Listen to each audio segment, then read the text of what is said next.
دسترخوان بچھائیں مولا کے نام کا، روزی میں برکت طلب کریں، کریم اہل بیت ہیں، مگر نماز بھی پڑھیں امام کی، 4 رکعت نماز ہے۔ یہ 4 رکعت نماز نماز امام حسن مجتبیٰ کہلاتی ہے۔ بسم اللہ الرحمن الرحیم۔ یقیناً ماہ مبارک رمضان کی مقدس راتوں میں راتوں کا حسن اور بڑھ گیا،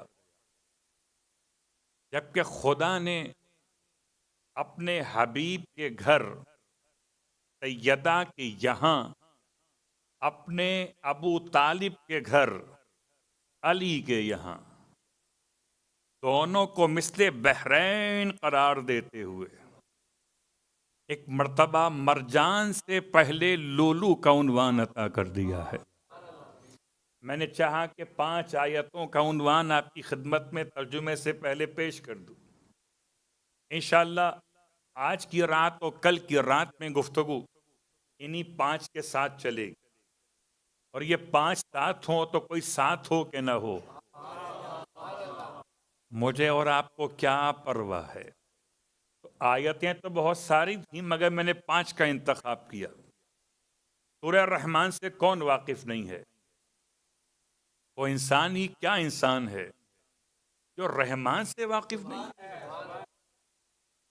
اور پروردگار کی رحمتیں تو سب کے لیے ہیں، مسلمان ہو کہ نہ ہو، اہل کتاب ہو کہ نہ ہو، خدا کو خدا مانتا ہو کہ نہ مانتا ہو، خدا کو وہ نہ مانے تو نہ مانے، خدا تو اسے اپنا بندہ مان رہا ہے، اس لیے اور رحمان دنیا ہے۔ اور اسی اعتبار سے بعض علماء نے عرفان نظری کے اعتبار سے خدا کی صفت رحمانیت کا مظہر امام حسن مجتبیٰ علیہ السلام کو قرار دیا ہے، اور خدا کی صفت رحیمیت کا مظہر امام حسین علیہ السلام کو قرار دیا ہے۔ کچھ ایسے تقسیم ہے، مراتب کا سلسلہ، کہ ایک کو رحمان خدا کہیں اس کا مظہر، ایک کو رحیم خدا کہیں اس کا مظہر، کہ دونوں ملیں تو رحمت مکمل ہوتی ہے۔ وَمَا أَرْسَلْنَاكَ إِلَّا رَحْمَةً لِلْعَالَمِينَ۔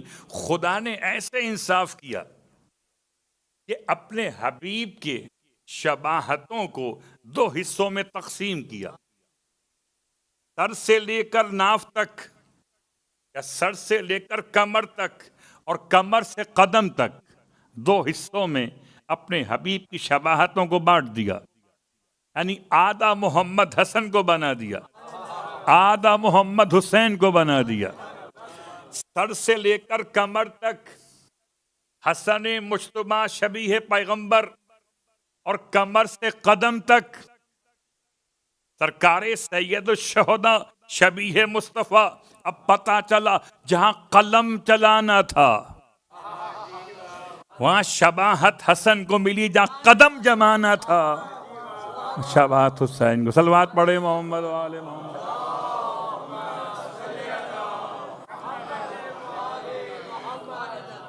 کچھ اس انداز سے تقسیم ہے، فضائل کی اس انداز سے تقسیم ہے، شباہت ختمیہ مرتبت کی۔ اس کے ساتھ ساتھ انشاءاللہ بات کو آگے بڑھاتے ہوئے ان 5 آیات کا ترجمہ پہلے پیش کر دیتا ہوں۔ یہ 5 آیات سورہ مبارکہ رحمان سے ہیں، اور جو شخص بھی سورہ مبارکہ رحمان پڑھے، خداوند عالم اس سے اس کی نیکیوں پر کوئی، نعمتوں پر کوئی حساب نہیں لے گا۔ امام فرماتے ہیں یہ سورہ سب کا سب ہماری شان میں ہے۔ فرمایا وہ جو صادق ہیں، اب صادق اگر فرمائیں تو صداقت ہی تو ہوگی۔ پورا سورہ رحمان فرماتے ہیں ہماری شان کے اندر، تو جو شان آل محمد کو سمجھ کے پڑھے گا خدا اسے شان ہی تو عطا کرے گا۔ یہاں کی شان ہو رزق ملے، وہاں کی شان ہو شفاعت ملے، اور کیا چاہیے؟ تو ہی تو مسئلے ہمارے ہیں، یہاں روٹی کا مسئلہ اور وہاں بخشے جانے کا مسئلہ۔ تو یہاں پیٹ بھرے، وہاں جنت میں گھر ملے، ایک حسن ایک حسین، جنت کے جوانوں کے دو سردار۔ اب اپنے مقام پر آہستہ آہستہ بات آگے بڑھے گی کہ دو ہی کیوں ہیں، ایک کیوں نہیں؟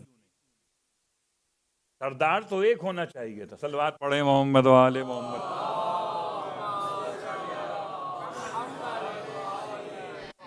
خدا کا بڑا احسان ہے کہ دو سردار دیے، 10 نہیں دیے۔ امام تو 12 ہیں، سردار 2 ہیں۔ ان دو کا مقام باقی ائمہ سے مولائے کائنات کے بعد سب سے افضل ترین شخصیات ہیں۔ جنت کے جوانوں کے دونوں سردار، اور دونوں سرداروں میں قرآن مجید فرقان حمید سورہ مبارکہ الرحمن میں کچھ اس طرح سے بات کی گئی۔ الفاظ کیا ہیں؟ مرج البحرین یلتقیان، دو ہیں بحر۔ بحر کہتے ہیں سمندر کو، بحر کہتے ہیں ایسے بڑے پانی کے ذخیرے کو اسے بڑا دریا بھی کہا جا سکتا ہے۔ یعنی یوں سمجھ لیجئے کہ کبھی کبھی بڑے دریاؤں کو بھی بحر کہا جاتا ہے، خالی سمندر کو ہی بحر نہیں کہتے۔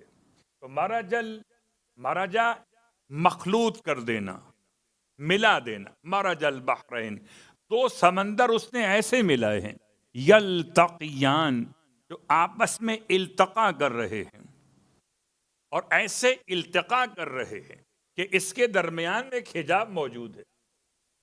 اور بینہما برزخ لا یبغیان، ان دونوں سمندروں کے بیچ میں ایک برزخ ہے۔ یہ دو سمندر دو الگ الگ پانی ہیں، ایک میٹھا پانی ہے اور ایک نمکین پانی ہے۔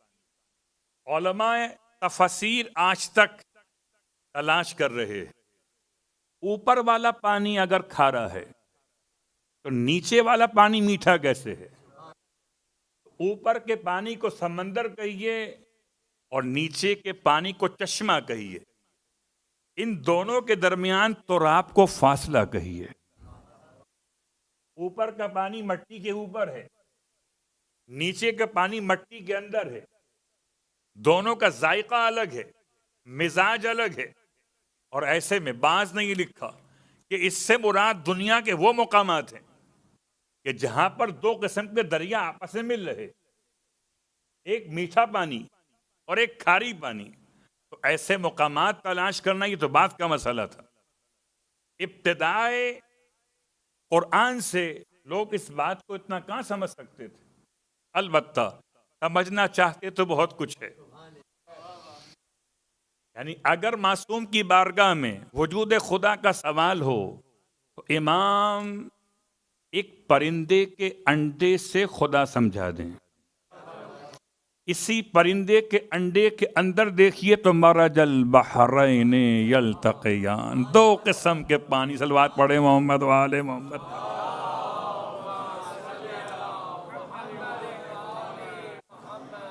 دو قسم کے پانی ہیں، ایک پانی سفید ہے، ایک پانی زرد ہے، اور دونوں ایک خول کے اندر رہتے ہیں۔ لیکن نہ زرد سفید سے ملتا ہے نہ سفید زرد سے ملتا ہے، بیچ میں کوئی رکاوٹ تو ہے۔ تو یہ کیا خدا کی کرامت نہیں تو اور کیا ہے کہ خدا نے انسان کو سمجھایا کہ دو قسم کے سمندر ہیں۔ جب دو سمندر ہوں تو الگ الگ ہوں گے، ورنہ دو کیوں ہوتے؟ ایک ہی ہوتے۔ اگر ذائقہ ایک ہوتا، مزاج ایک ہوتا، تو یہ دو نہ ہوتے، ایک ہو جاتے۔ ان دو کے ہونے کا مطلب بہت غور کیجیے گا، بہت غور کیجیے گا، دو میں ہی اتحاد ہو سکتا ہے، ایک میں اتحاد نہیں ہوتا۔ اور اتحاد اور ہے، انضمام اور ہے۔ آج ہم اتحاد کی بات تو کر سکتے ہیں، انضمام کی نہیں کریں گے۔ یہ کسی کھلاڑی کا نام نہیں لے رہا میں، صلوات پڑھیں محمد و آل محمد۔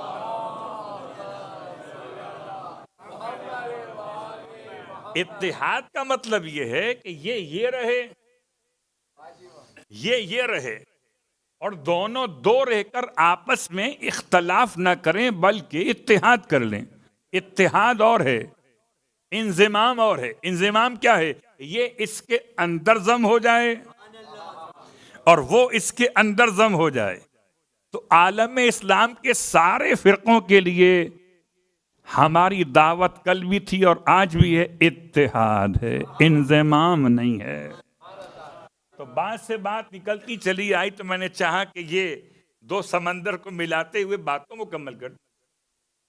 دو سمندر، اور ان دو سمندروں کے اعتبار سے ایک آیت کے ظاہری معنی اور ایک آیت کے باطنی یا تعویلی معنی، یعنی ایک تو وہ معنی کہ جو ہر ایک عرب کو سمجھ میں آتے ہیں کہ یہ سمندر یہ سمندر، اور ایک وہ معنی جو سب کو سمجھ میں نہیں آتے، بس ان کو سمجھ میں آتے ہیں جنہیں مصطفیٰ سمجھ میں آتے ہوں۔ اس لیے قرآن سب کے لیے عربی کے اندر ہے، تو عربی سمجھنا اور ہے اور خدا کی بات کو سمجھنا اور ہے۔ اب آئیے پیغمبر کی بارگاہ مقدس سے سوال کرتے ہیں کہ کیا یہ دو سمندر وہی ہو سکتے ہیں جو ہم سمجھ رہے ہیں؟ اب تم کیا سمجھو گے؟ ایک سمندر ہے بحر ولایت، ایک سمندر ہے بحر عصمت۔ جب خدا نے بحر عصمت کو بحر ولایت سے ملایا، بیچ میں نبوت کا حجاب رکھا۔ اللہ اکبر۔ اب بحر ولایت کیا ہے؟ یہ تو بچہ بچہ جانتا ہے۔ یہ خدا کی قسم فرش ازاں کی برکتیں ہیں کہ اس پر آ کر بھی کوئی علی کو نہ پہچانے تو وہ اور گلی والا برابر ہو گئے، حالانکہ گلی والے اور ہیں، علی والے اور ہیں۔ یا دسترخوان بچھائیں مولا کے نام کا، روزی میں برکت طلب کریں، کریم اہل بیت ہیں، مگر نماز بھی پڑھیں امام کی، 4 رکعت نماز ہے۔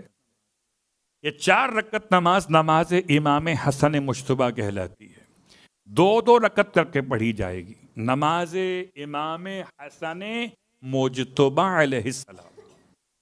تو ہر رکعت میں الحمد کے بعد 25 مرتبہ سورہ اخلاص ہے، تو 2 رکعت کے بعد پھر 2 رکعت، 4 رکعت نماز، اور 4 رکعت نماز کے بعد کتاب مفاتیح الجنان میں طہارت معصومین کی نمازوں کے باب میں امام حسن مجتبیٰ کی دعا موجود ہے، وہ دعا پڑھیے، پھر دعائے توسل پڑھیے، اور پھر زیارت مخصوص پڑھیے۔ کل کے اعمال کی بات کر رہا ہوں۔ اگر آپ چاہتے ہیں کہ آپ کے گھر میں برکت ہو، ہم لوگ بڑے آسان سے لوگ ہیں، بس مولانا ایسا بتائیے کوئی تعویذ دعا، کچھ نہ پڑھنا پڑے اور سب پڑھا پڑھایا مل جائے۔ قبلہ ایسی دعا تو میرے پاس بھی نہیں ہے، مجھے بھی پڑھنا صلوات پڑھے محمد والے محمد۔